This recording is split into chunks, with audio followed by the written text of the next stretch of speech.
mõtlesin, et pean kohe jagama teiega huumorit. Et tellisin mina siis Motonetist tipi meie pesakonnale.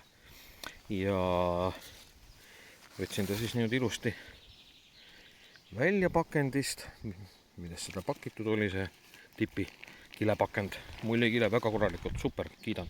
Nii, ja edasi avastasin, et siin on siis küljes turvaelement. Nii, no väga tore. Keegi ei saa seda poest tuuri panna, siis nüüd märkamatult. Aga, nüüd on aga. Et ühe käega on halb seda demonstreerida. Aga kui te panete nüüd tähele, siis tänu sellele turvaelemendile ma ei saa siit mitte kuidagi oma tipid kätte.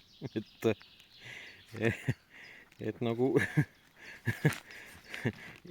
head Motoneti inimesed, et noh, super, kõik on nagu väga äge, aga palun teinekord nagu tõesti, kui te mulle midagi saadate, ilmselt mitte ainult mulle, et võtke see asi küljest ära, et nüüd ma pean välja mõtlema, mismoodi ma selle asja lihtsalt ära lõhun, aga seda saaks ju uuesti nii-öelda taaskasutada, et telgikotti ennast ma ei hakka ära lõhkuma, aga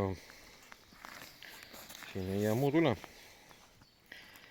Tuleb vaadata, kas see asi hakkab siia peale.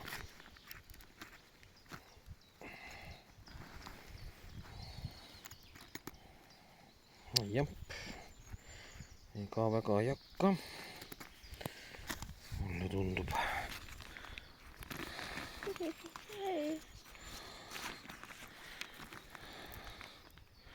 Nojah, ühesõnaga ma hakkan nüüd pusima siin Tarko abiga. Teeme selle trossi katki koos, on ju. Ja niisugune vahva huumor, et ei, mul ei ole mitte mingeid pretensioone Motonetile, absoluutselt.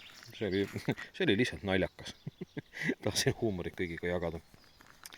Vaat, aga minupoolsed tervitused Motoneti inimestele. Pesakond Jürgenson tervitab Motoneti. Humoorikat kollektiivi.